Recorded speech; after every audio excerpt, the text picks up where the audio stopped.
7 horas 31 minutos, bom dia, eu sou Ricardo Boechat, hoje é segunda-feira e eu não sei por que tô falando desse jeito. Bom dia, Eduardo Barão. Fala, careca. Carla Bigato e seu batom, bom dia. Barão, achou seu celular? Achei, tá todo detonado, mas achei, depois te mostro. Ah, é? E o Boto Rosa, tem ligado pra você? Não, ele tá com óculos, tá com meu óculos até hoje. Você voltou de lá meio rosinha também, Você gostou, Boechat? Pegou sol e tem tal, pouquinho, né? Hein? Manaus, Barão calor. Rosa. Bom dia, as praças que compõem a rede Band News FM de notícias, obrigado aí por seu carinho, por sua vigilância, por suas mensagens, sua crítica. O nosso WhatsApp é o 11 999 592 100, 11 999 592 100. Também pode mandar mensagens para cá pelo ouvinte @bandnewsfm.com.br. Um bom dia especial aí para os palmeirenses, né, que estão na expectativa de poder colar no Corinthians. Nossa. Que coisa, né? Que coisa. Acreditado, né? E o Santos entregou, né? Entregou, né? E o seu São Paulo tá fora do buraco. Fora, rumo a Libertadores. Tudo bem, vamos em frente. Muito obrigado também por seu carinho, você que está nas praças aí. Bom dia pro Luiz Megali, nosso querido Luiz Megali, no Café com o Jornal. Sintonize agora a TV Bandeirantes, você terá as imagens ao vivo aqui dos estúdios da Band News FM. E o nosso abraço especial também pro Rafael Colombo no Band News TV.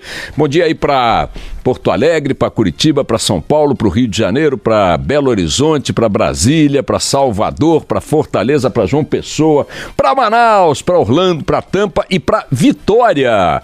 Grande Vitória, estive no fim de semana em Vitória, no Espírito Santo, e ontem voltando para São Paulo, no último voo lá para São Paulo, para Congonhas, o saguão do aeroporto de Vitória, que é um horror, é um aeroporto horroroso, deficitário, precário, todo complicado, você tem que embarcar na chuva se está chovendo, no sol se está com sol e tal, mas encontrei no saguão lotado o governador do Espírito Santo, o governador Artung. E primeira coisa curiosa que eu queria registrar, nada de excepcional, mas é bom registrar porque é incomum. O governador estava sentado lá numa cadeirinha no meio da multidão, com a sua malinha para embarcar, e acompanhado de um cavalheiro lá que ele até me apresentou, não me lembro, peço desculpas agora o nome, me pareceu ser talvez um deputado, um assessor, o que fosse, mas não tinha mais ninguém com o governador. No meio da muvuca mesmo, da muvuca. Se quisesse fazer um pipi, tinha que entrar na fila do banheiro. O que é um sinal legal, porque afinal de contas o embarque de autoridades costuma ser sempre cercado de um aparato que, nesse caso especificamente de ontem, eu não vi, e é um dado curioso. E eu fui falar com o governador e tal, ele já nos conhecemos em outras ocasiões por causa de entrevistas e tal, e eu perguntei para o governador, o que vai ser dessa lei aprovada na Assembleia Legislativa que proíbe exposições com obras de arte que mostrem nudez em museus do Espírito Santo. O senhor está indo para Brasília? Ele disse, não, estou indo para os Estados Unidos. Volto e veto. O senhor vai vetar a lei? Vou vetar a lei. Está vetada. E nem entrei em muito detalhe, porque me bastava saber que essa lei maluca, aprovada pela Assembleia Legislativa do Espírito Santo, é impressionante, porque você pode até dar uma gozada no deputado que apresentou a proposta, mas é injusto você situar apenas no deputado essa barbaridade, porque ela foi aprovada, portanto, por maioria de votos dos demais deputados capixabas. Por sorte, ainda bem, o governador vai vetar essa lei medieval idiota que impediria o Espírito Santo, por exemplo, de ver obras de Picasso, então com esse nome menos ainda, Davi, Michelangelo, todas as obras do Renascimento, todas as obras, muitas obras impressionistas, cubistas, surrealistas e tal, nudez está em tudo quanto é obra, até uma obra, um óleo de um pintor que foi exposto numa exposição sobre o câncer de mama, uma obra de uma exposição chamada Peito Aberto, do artista Caio Cruz, foi retirada de uma exposição relativa ao Outubro Rosa, que diz respeito à prevenção do câncer de mama, porque exibia uma mulher nua, que tinha passado por mastectomia, extração da mama, e como ela estava nua, então não pode ter exposição de gente nua no Espírito Santo. Por sorte, repito aí, o governador ontem então no aeroporto de Vitória, por volta de 9 da noite, onde confirmou que peremptoriamente vai vetar essa lei, menos mal. Minha gente, na ausência de fatos novos no cenário político e tal, econômico e tal, bom, saiu uma pesquisa, nova pesquisa do Ibope, repetindo aí mais ou menos os números da anterior, algumas mudanças. Agora, bom, o Lula continua com folgada margem na pesquisa para a presidência da República, o Jair Bolsonaro em segundo, patinando ali abaixo dos 15%. Num cenário sem Lula, ele empata com Marina Silva em 15%. O dado curioso ali, a registrar também, sujeito a todos os tipos de modificações que campanhas eleitorais produzem, o Alckmin passou o João Dória, portanto, dá-se aí o que eu estou achando que vai acabar se confirmando, a candidatura que vai ficar com a representação na centro-direita é a candidatura do Alckmin. Na minha modesta avaliação, acho que a gente caminha para 2018 com uma repetição do velho cenário do confronto entre a centro-direita e direita contra a centro-esquerda e esquerda, cada qual com seus penduricalhos radicais aí, também no conjunto de forças apoiando as candidaturas de um lado e de outro. Acho que teremos um segundo turno com o senhor Lula e com o senhor Alckmin em 2018, mais do mesmo, quer mais do mesmo do ponto de vista ideológico, programático, né? A direita e a esquerda, que é algo que se vê praticamente no mundo inteiro, nas democracias, com uma exceção aqui, outra ali, é esse o confronto histórico, mas com figuras que já estão aí na política há muito tempo e figuras que representam estruturas partidárias e de poder bastante consolidadas já no cenário brasileiro. Então, acho que quem está trabalhando com o surgimento de um super-homem, com a aparição de um milagre, de uma coisa, pode ser, com a dinâmica das coisas aqui no Brasil, daqui a pouco alguém faz uma visita de madrugada a alguém, grava alguma coisa e lá se vai a candidatura e o horizonte político dessa figura.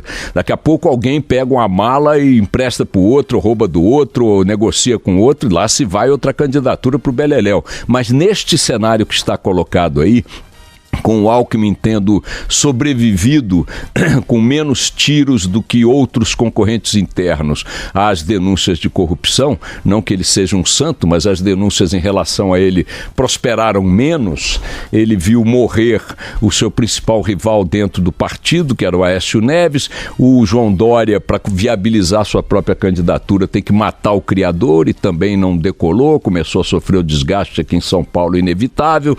Quem é que comanda uma cidade desse tamanho cuidando de dois projetos ao mesmo tempo? Ninguém, não tem a menor possibilidade. Então o Alckmin está vendo o terreno dele, da candidatura dele, ser aplainado pelos acontecimentos e acho que ele se consolidará com o passar do tempo como a figura que a centro-direita e a direita tenderão a indicar para disputar contra o candidato da esquerda e centro-esquerda, que também não vejo outro que não o Lula, até pelo que as pesquisas vão indicando. Que partido tentará, neste universo ideológico, viabilizar uma candidatura ignorando um candidato que está com 30% nas intenções de voto, 25% ou coisa que o vale? É apostar em cavalo menos competitivo. Então, mais do mesmo na eleição de 2018. E aí, não significa, se me permitem ousar ainda mais na especulação, que teremos governantes idênticos aos anteriores, porque o país mudou. O país está mudado. A sociedade brasileira que o próximo presidente da República vai governar não é a sociedade que outros presidentes da República, inclusive o atual, governaram.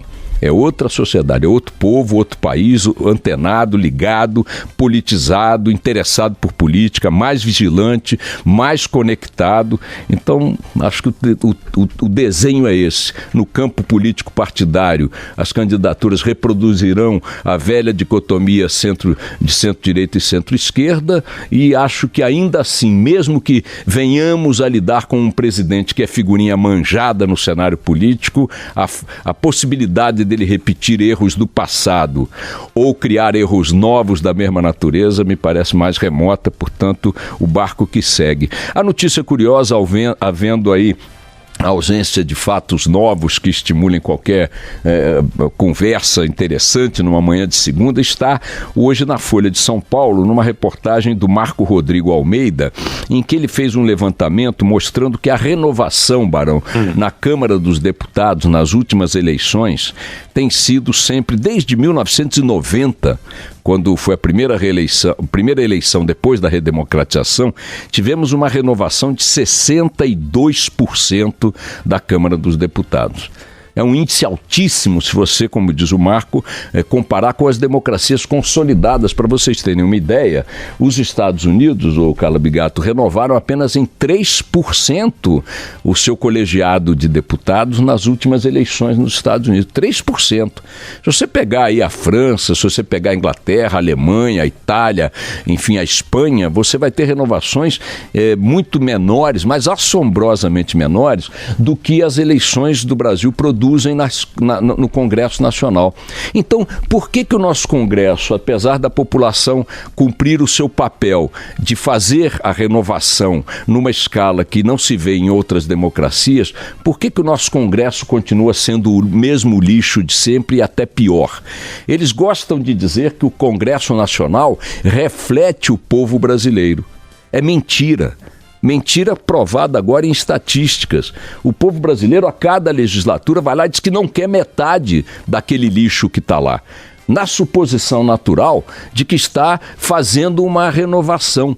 Mas aí as figuras chegam lá e assumem seu verdadeiro perfil, seu verdadeiro caráter e reproduzem o velho modelo da política sem ética, sem moral e sem eficiência, sem efetividade praticada no Brasil pelas quadrilhas partidárias. Vejam, na última eleição tivemos 47% de renovação da Câmara. Na de 2010, 44%, na de 2006, 47%, na de 2002, 46% e por aí vai. Ficamos acima dos 42% desde 1990 e chegamos a 62% em 1990, a 47% na última eleição. Por que então o lixo não se transforma? Por que aquela lama não melhora um pouco? Não é porque a população não vai lá e mostra através do voto que lhe é imposto, porque é obrigatório, que quer a mudança. A mudança está manifestada na eleição de metade do colegiado a cada 4 anos.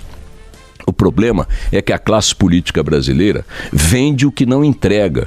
As estruturas partidárias não existem para defender ideologias ou programas, mas apenas projetos de tomada do poder e, através da tomada do poder, o controle do Estado, da máquina pública. Para fazer o que com ela? O que eles fazem?